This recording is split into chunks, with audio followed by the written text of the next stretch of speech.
Things got hot in Washington the last time the teachers negotiated a contract. Former Baltimore Mayor Kurt Schmoke was brought in as a moderator to finish those talks that seemed to go on forever. Do you think a strike at that time might have got you a better deal? You did not like the deal that George Parker got. Well, many. Or could you strike?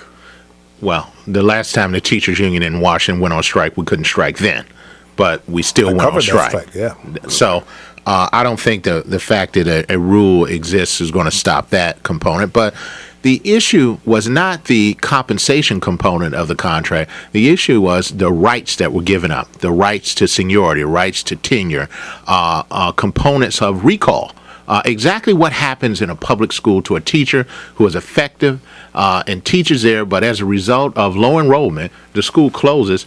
Does that teacher have a priority in getting a job back in D.C. public school when openings are available? Those were the issues that a lot of teachers did not like and were not satisfied with the resolution. 800-433-8850 if you have questions or comments for Nathan Saunders, president of the Washington Teachers Union, or your opinion about the Chicago strike and how it compares to school issues here in Washington, D.C.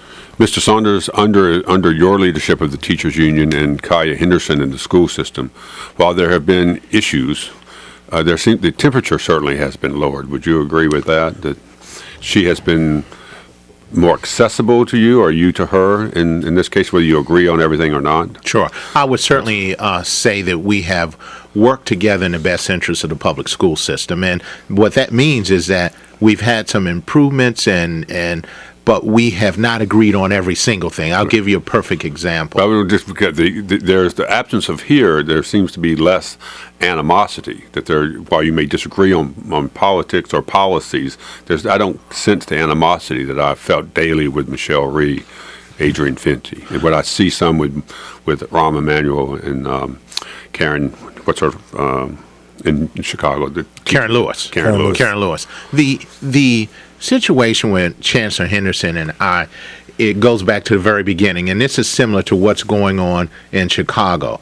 We had our very first conversation was a conversation about respect.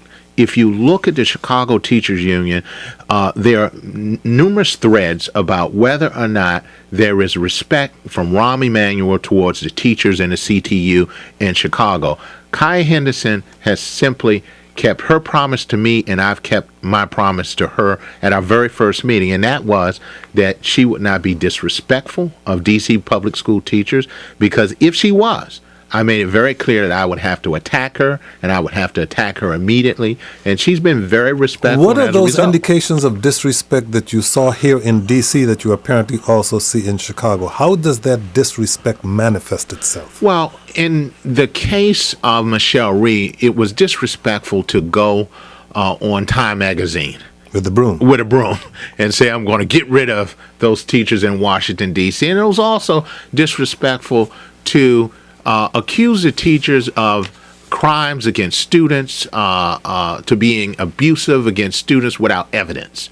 That was disrespectful. And so we've moved in a fashion where we're trying to get things done for children, and we're trying to work together. I'm pulling the union forward, and she's pulling the public school forward, and I think we are looking at some progress. Test scores are up in D.C. public schools. Not too many people talk about that.